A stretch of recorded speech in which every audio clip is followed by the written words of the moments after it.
నిరాశల ఆరాటం, అది చీకటి వెలుగుల చెలగాటం.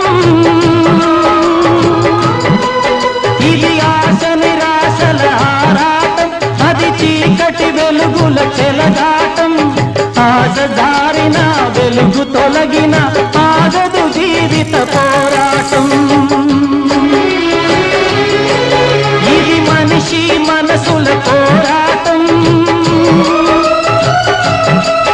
అది ప్రేమ పెళ్లి చెలగాటం. ఇది మనిషి మనసుల పోరాటం, అది ప్రేమ పెళ్లి చెలగాటం. ప్రేమ శకలమై మనసు వికలమై బ్రతుకుతున్నదొక శవం, అయినా పడవ ప్రయాణం.